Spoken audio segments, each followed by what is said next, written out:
Hello, I'm the Eternal Newbie. The extra L is for lone, as in, it's going to be really nice when my D&D character is the lone person in his skull. It's getting kind of crowded in there, what with the law and a couple of evil gods, but luckily, there is a lot of room. Before story time, let's do some business. I like the quick business from my last video, so we'll do it that way. Likes, comments, subs, awesome.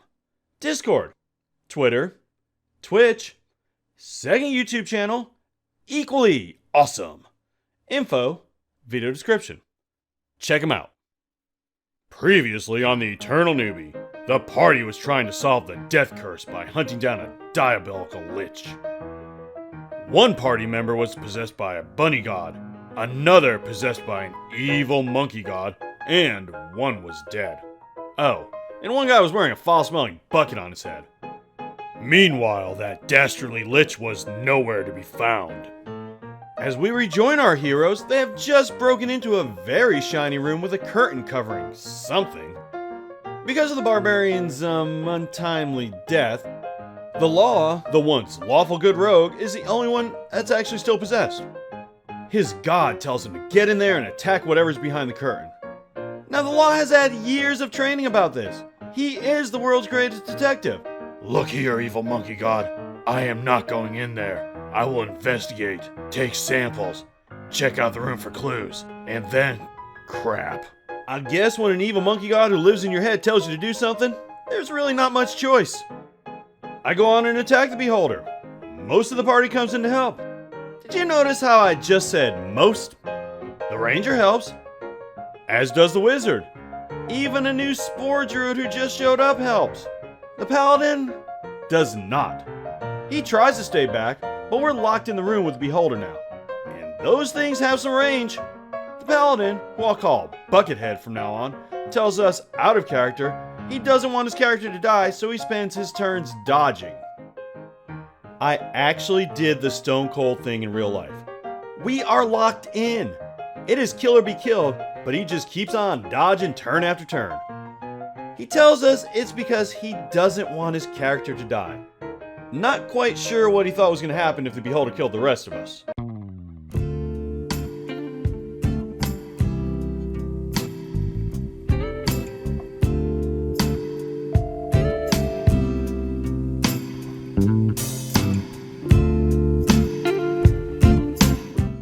I'm not going to get into it too much here because I did do a spotlight video on this type of player a while ago.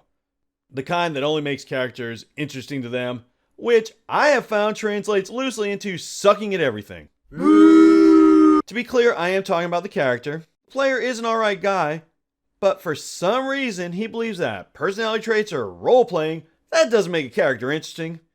Being bad at things makes a character interesting. Oh, and complaining about it constantly. I am not sure if I'm being clear, so I'll give you guys a few examples. One of his characters is a warlock who didn't take Eldritch Blast. Okay, not a big deal. I once made a warlock who didn't take Eldritch Blast because he was pretending to be a wizard and didn't want anyone to know. It was fun. He'd look down his nose at the other warlock in the party. Going against the grain is alright and can be interesting depending on reasons. He also neglected to take any kind of offensive cantrips. What? Or any offensive spells. What? Or any weapons. What? And he dumped charisma. What? You know, even all this wouldn't be too bad. I mean, play the way you want, right? Except for the constant complaining about how useless the characters are. We carry him through the fight, like we pretty much always do, and manage to take down the beholder. Time to move on. But wait, what's that? Oh look, the beholder left a little trinket. Well, I did start the fight, so it should be mine. What luck! That trinket actually cured me. I am no longer possessed by Wongo, the chaotic evil monkey god. In his place, I am now possessed by Nang Nang, the neutral evil grung goddess. I guess that's a step up. Let's take a look. Greedy can be okay for a character that prides themselves on being lawful good, right? Actually, it really can with the role-playing. And hey, walking on the ceiling is pretty useful. More than useful, really. I get us through the next two traps no problem. Okay, slight problem. Because before that, I kinda started a fight that almost killed us. I contend it is not my fault. How was I supposed to know the giant gargoyle statues were alive? They weren't even moving! Okay, maybe, just maybe slapping them across the face with a mage hand wasn't the smartest idea. But, well, yeah, it wasn't even my idea. It was my god, Lingling, or Yingling, or... No, wait. It's, Nang Nang. Yeah, that's the ticket. Nang Nang made me do it. I am sure that will hold up in any court of law. And I would know, because I am the law. Yeah, happens all the time in D&D. So Nang Nang starts a fight with some really angry, huge gargoyles. 4 of them to be exact. Each having like 5 attacks. Superstar would have loved these things. But we all survived, and on the plus side, we didn't have to pay their toll. Nang Nang saved us each over 10 gold. Over 11 even. Sure, we found thousands worth of gold in this temple so far, but 11 gold is 11 gold, right? And really, only 3 party members went down. And no one died. So I do consider that a win. Wouldn't you? Well, wouldn't you? Yep, totally innocent. Okay, I think you can probably see why I tend to stick to the good alignments now. Walking on walls, though, is awesome. I like it even better than the mind bullets Monkey God gave me. I mean, I'm kind of Spider-Man now. Well, an evil version, so Venom?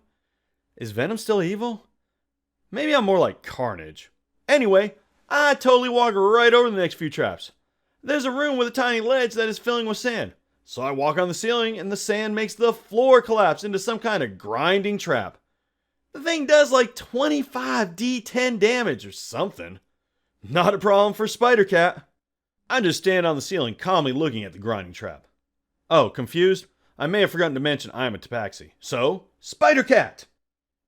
In a room not too long afterwards, there are some terracotta warriors. Scores of them. I enter walking on the ceiling and get zapped. I'm now a baboon, but still possessed, so yeah, ceiling baboon. The warriors try to attack me, but they can't reach. I just stay on the ceiling and drop things on them.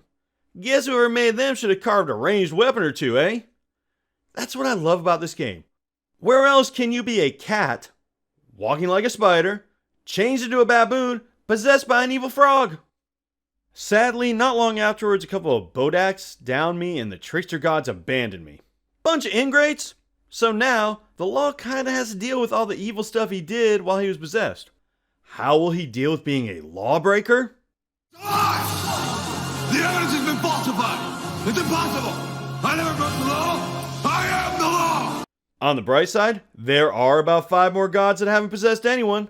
Come on, true neutral. It worked out well and it was a lot of fun. I can't think of another game where losing control of your character would be as much fun. Have you ever lost control of your character like that? How did it go? Did you enjoy it? Let me know in the comments. Thanks for watching, and as always, play your character. Don't let your character play you.